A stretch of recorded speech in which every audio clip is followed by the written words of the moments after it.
Hello दोस्तों, मैं Mahesh Mewada career point के यूट्यूब चैनल पर आप सभी का स्वागत करता हूं। आज इस वीडियो के माध्यम से हम जानेंगे बैंक के जो टॉपिक मैथ्स या क्वांट जो आता है प्री और मेंस में, उसके बारे में पूरी जानकारी लेकर आया हूं कि कैसे हम कितने दिन में इसको कंप्लीट करें। यदि आप बिगिनर हो, स्टार्टिंग में, यदि आपने बिल्कुल मैथ्स नहीं पढ़ा है तो कितने दिन में हम कवर कर सकते हैं। जो आपके मन में सवाल उठते हैं कि पहले कभी क्वांट नहीं पढ़ा, दूसरा सबसे पहले कौन से टॉपिक स्टार्ट करें, कहां से हम क्वांट को स्टार्ट करें, थर्ड किस किस टॉपिक में से कितने मार्क्स आता है, और यदि क्वांट स्टार्ट भी किया है तो हम कितने दिन में कंप्लीट कर सकते हैं क्वांट को। तो बैंक की यदि हम बात करें तो 6 मंथ में हम क्वांट को कंप्लीट कर सकते हैं।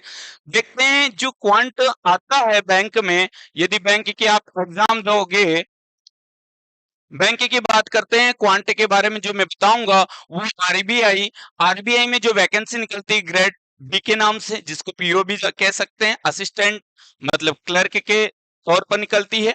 एसबीआई पीओ के तौर पर निकालता है क्लर्क, आईबीपीएस पीओ और क्लर्क, आरआरबी पीओ और क्लर्क के रूप में जितने भी आप एग्जाम बैंक की दोगे उस पर हम मैथ्स का एनालिसिस लेकर आए हैं इस वीडियो में। तो लास्ट तक बने रहें, आपको इस वीडियो के देखने के बाद बिल्कुल डाउट नहीं रहेगा कहां से कितने नंबर हम कितने दिन में कवर कर सकते हैं। तो देखिए, यदि हम मैथ्स को 3 भागों में बांटते हैं साथियों, मैथ्स को जो बैंक के एग्जाम में आता है 3 भागों में।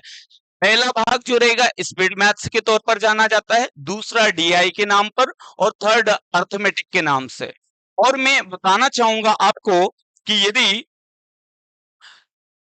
क्लर्क और पीओ के नाम पर यदि एग्जाम जो निकलती, क्लर्क और पीओ के अकॉर्डिंग जो नंबर आता है क्वांट का, यदि क्लर्क में देखा जाए तो स्पीड मैथ्स जो आता है 15 मार्क्स का आता है, पीओ में ये स्पीड मैथ्स 10 मार्क्स का रहेगा। और डीआई की बात करेंगे तो 2 डीआई आएगी, 2 डीआई मतलब एक डीआई के अंदर 5 क्वेश्चन रहेंगे, तो 2 डीआई के अंदर 10 क्वेश्चन 10 मार्क्स का रहेगा। और पीओ में ये डीआई 3 डीआई आ जाती है, 3 डीआई आ जाती है तो मतलब आपका एक डीआई में 5 क्वेश्चन और 3 डीआई में 15 क्वेश्चन रहेंगे, 15 मार्क्स का रहेगा। और हम बात करते हैं क्लर्क के अर्थमेटिक में। अर्थमेटिक का जो क्वेश्चन आप देख रहे हो, मैं पूरा बताऊंगा।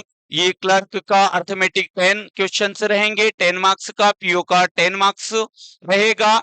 हम बात कर सकते हैं ये अर्थमेटिक का है, percentage, boat, pipe, time and distance, problem on train, simple interest, compound interest. और पीओ की बात करते हैं हम प्री की, तो पीओ में प्री में यदि देखा जाए तो परमुटेशन एंड कॉम्बिनेशन आता है, प्री में आता है। प्रोबेबिलिटी प्री में आती, पीओ के क्लर्क में नहीं आते तीनों टॉपिक, किसी किसी में आ जाता है कभी कभी, वरना नहीं आता। लेकिन क्लर्क के मेंस में ये जरूर ये तीनों टॉपिक आते हैं, permutation and combination, probability and mensuration. तो हम एक एक टॉपिक की बात करते हैं। यदि साथियों, यदि आपको स्टार्टिंग मैथ्स करना है तो बिल्कुल आप, यदि सिंप्लीफिकेशन के अंदर बोर्ड मास है तो बोर्ड मास से स्टार्ट कीजिए। आप लोगों को cube root, square root, table, square, ये यहाँ से आप स्टार्ट कर सकते हैं। नंबर के साथ स्पीड मैथ्स पूरा नंबरिंग रहता है। ये टोटल 15 नंबर का आता है। क्लर्क में approximation, quadratic equation, less than, greater than हम कह सकते हैं, जिसके अंदर रहता है। नंबर सीरीज की बात करेंगे हम, तो नंबर सीरीज में रॉन्ग नंबर और मिसिंग नंबर, तो कुल मिलाकर इसको, इस पूरे टॉपिक को पहले कीजिए। ये बराबर ये कंप्लीट होने में लगभग लगभग आप सोचिए, कंप्लीट यदि आप बिगिनर हो, स्टार्टिंग कर रहे हो, तो 15 दिन में कंप्लीट हो जाता है। प्रैक्टिस का नहीं बता रहा हूं मैं, केवल कंप्लीट होता है। और इसके बाद आपको प्रैक्टिस करना है। कंप्लीट आपका 15 दिन में हो जाएगा। ये टोटल चैप्टर को आप समझ सकते हैं, देख सकते हैं कितना कैसे होता है, ये समझ सकते हैं। लेकिन टाइमिंग के अकॉर्डिंग यदि आपको प्रैक्टिस, टाइमिंग के अकॉर्डिंग आंसर लाना है तो आपको 100% प्रैक्टिस करना रहेगी। अपने आप में ये क्लर्क की एग्जाम दोगे तो पूरा 15 मार्क्स का है, और पीओ की एग्जाम दोगे तो 10 मार्क्स का। तो पहले इस वाले टॉपिक को आपको करना है, जिससे हमारे 15 क्वेश्चंस तो कंप्लीट हो, 15 मार्क्स तो हमारा कंप्लीट रहे। इसके बाद हम देखते हैं डीआई। डीआई को करने से पहले मैं बताना चाहूंगा, क्योंकि डीआई के अंदर जो क्वेश्चंस आते हैं वो 3 चैप्टर से मिलकर ज्यादा आते हैं।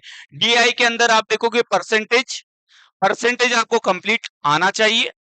रेशियो और एवरेज, ये तीनों टॉपिक आपके डीआई के अंदर मिलेंगे। ये तीनों टॉपिक, यदि डीआई आप स्टार्ट कर रहे हो, डीआई करने से पहले आपको परसेंटेज, रेशियो, एवरेज, और कभी कभी डीआई में आप देखने को मिल चुका है या मिल रहा है, डीआई में प्रॉफिट एंड लॉस का भी क्वेश्चन देखने को मिलता है। इसके अलावा और कुछ नहीं दिखाई देता, इसके अलावा कुछ नहीं मिलता है। यदि हम डीआई स्टार्ट करते हैं तो परसेंटेज, रेशियो, एवरेज और प्रॉफिट एंड लॉस भी कर सकते हैं। डीआई के यदि हम देखते हैं टाइप, तो bar graph DI, line graph, pie chart, table DI और कैसलेट। जो कैसलेट डीआई रहती है वो लैंग्वेज बेस्ड रहती है। तो ये करने से पहले आपको ये करना होगा, ये तीनों टॉपिक। फिर अर्थमेटिक की बात करते हैं, तो अर्थमेटिक में हम देख सकते हैं, जो आप लोग देख रहे हो, अर्थमेटिक का 10 नंबर का आता है। क्लर्क में भी 10 मार्क्स और पीओ में भी 10 मार्क्स है। तो कौन कौन से टॉपिक है जो 10 मार्क्स का रहेगा, तो आप परसेंटेज के क्वेश्चन से देख सकते हो, ratio, average, profit and loss, discount, और इसके बाद आप देख सकते हो partnership, alligation, time and work, boat and stream, time and distance, problem on trains, simple interest, compound interest, ये आपका अर्थमेटिक के अंदर रहेगा, ये क्लर्क के अर्थमेटिक। लेकिन पीओ की एग्जाम दोगे तो पीओ में एक प्री एग्जाम में permutation and combination, probability and mensuration आएगा, और ये क्लर्क के मेंस में रहेगा, ये तीनों टॉपिक। तो साथियों, यदि हमको क्वांट निकालना है, 6 मंथ में हमको कंप्लीट करना है। एग्जाम के 6 मंथ पहले भी यदि हम पढ़ना स्टार्ट करते हैं, बिल्कुल बिगनर है तो बिल्कुल ये 3 से 4 मंथ में पूरा कंप्लीट हो जाता है। देन आपको प्रैक्टिस करना होगी। तो पहले आप स्मार्ट अप्रोच ये कहती है कि जो सबसे ज्यादा आता है उसको पहले करें। हमको पता है ये बहुत आसान टॉपिक है, लेकिन इसमें प्रैक्टिस ज्यादा मांगता है, प्रैक्टिस सबसे ज्यादा करना होगा। फिर दूसरा डीआई, डीआई अपने आप में आप 10 मार्क्स, ये 15 मार्क्स पीओ में। तो इन तीनों टॉपिक को करने के बाद आप डीआई करोगे, अपने आप में कवर होगा। 6 मंथ में ये पूरा मैथ्स हमारा पूरा कंप्लीट हो जाता है। इसमें प्रैक्टिस भी हो जाती है, आपको समय देना होगा। आपको कोई भी टॉपिक अच्छे से अलग अलग पढ़ने की बजाय एक ही टॉपिक को यदि आपका कंप्लीट हो जाता है, पहले उसको कंप्लीट, उसका बेसिक कंसेप्ट समझे, बेसिक कंसेप्ट होने के बाद उसको प्रैक्टिस कीजिए। लगभग लगभग एक ही टॉपिक के आप सिंप्लीफिकेशन आप कर रहे हो, कंसेप्ट क्लियर हो गए, तो लगभग 2 सीट, हर एक सीट में 100 क्वेश्चन से मान सकते हैं, 2 सीट 200 क्वेश्चन की सीट लगाइए। क्वाड्रेटिक इक्वेशन करने के बाद 200 क्वेश्चन की सीट लगाइए। नंबर सीरीज की 200 क्वेश्चन की, इस प्रकार से सभी लगा। यदि हम सीट लगाते तो इससे होता क्या है, सीट लगाने से हमारा रिकॉल होता है, जो चीजें पढ़ी है वो बार बार याद आती है। जब चीजें बार बार हम याद करते हैं तो चीजें फिक्स हो जाती है, माइंड में फिक्स हो जाती है, तो हम तुरंत उसको सॉल्व कर देते हैं। तो बैंक में स्पीड ही मायने रखती है। तो साथियों, यदि आप लोगों को लगता है कि कुछ समय के लिए हम जो हमारे मोबाइल या जो भी रिसोर्स आप यूज करते हैं उसको बंद कर दीजिए कुछ समय के लिए। और बिल्कुल यदि आप बैंक की तैयारी कर रहे हो तो 6 मंथ में बिल्कुल मैथ से कंप्लीट हो सकता है। हम मिलते हैं अगले वीडियो में, पूरा एनालिसिस लेकर वापस हर टॉपिक का मैं लेकर आऊंगा। जय हिंद।